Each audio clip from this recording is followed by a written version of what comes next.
It's 3 years in a row now that the LA Kings have missed the postseason.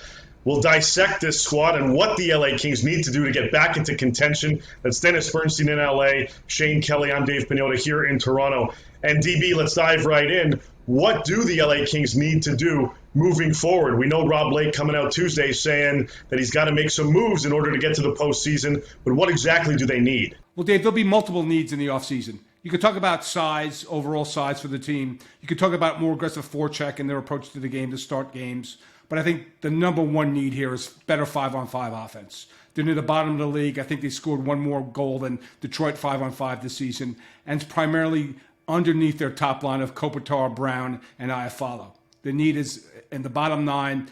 They counted heavily on Gabe Vilardi to emerge this year as the 2C, and as Shane will say, he really didn't deliver the goods. Now, it's not just his fault, but I suspect that through free agency and through trades, they have to add to this offense. Yeah, Vilardi came in with a lot of hype. He fell a little bit in the draft. But the problem with him now is that none of the underlying numbers say he's performing any better, or he would be performing any better than he actually is. He's starting about an average number of his shifts in the offensive zone, so they're trying to give him good deployment. He's below average possession player. He scored 10 goals. He was supposed to score anywhere from 8 to 11, depending on the model you look at. So there's just nothing there that says he's going to become a 30-goal scorer. He was a really high pick. Somebody might want to take a chance, but I don't know if it's going to work in LA. You mentioned taking a chance, Shane. Dennis, is this team going to be in a position to move some young pieces, whether it's Gabe or perhaps an Alex Turcotte, maybe a Quinton Byfield, second overall last year? There's a lot of talk about Jack Eichel. We know that the Kings and Sabres have had those discussions, but would they really be in a position to move some significant prospects to get a player like that? I'm probably responsible for most of the Jack Eichel talk in Los Angeles, Dave, so... I think they have to go for it. Now, I will say this caveat. You have to make sure Jack Eichel is healthy. You got to make sure that herniated disc is fine and he's going to be able to progress with his career.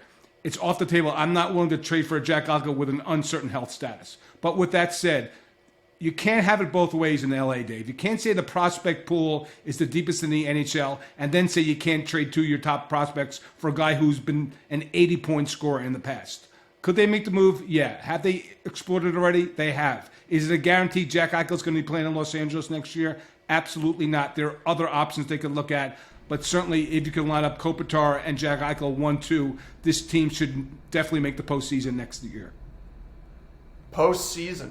I don't know about that one.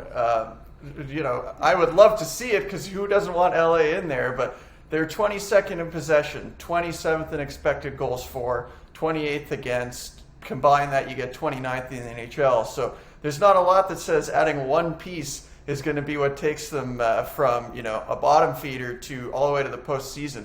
And you haven't talked about what they're going to do in goal, because Jonathan Quick is not the goal he was. Frankly, that contract isn't movable, and he's probably one of the worst 5 starters in the league at this point.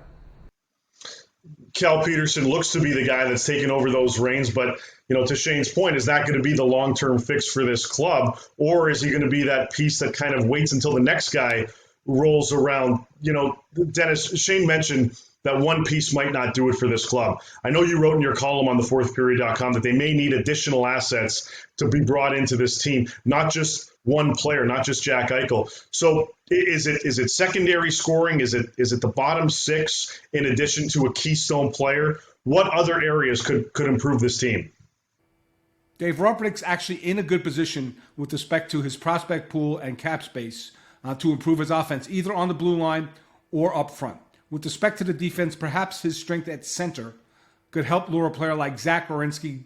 Columbus Blue Jackets definitely have needs in the middle. Maybe that's a potential deal for Los Angeles. With respect to the forwards, I still like Ryan Nugent-Hopkins from Edmonton if he doesn't re-sign with the Oilers.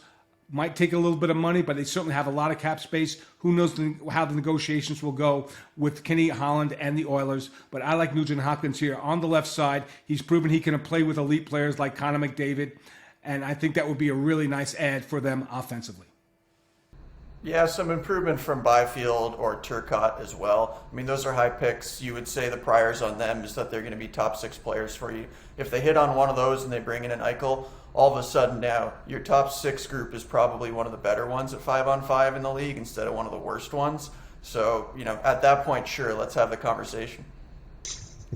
We'll certainly wait and see how Rob Blake kind of reshapes part of his roster going into next season. I suspect we're going to see a pretty busy July in Los Angeles. Stay tuned here on the Fourth Period for that and more across the National Hockey League. Thanks for watching.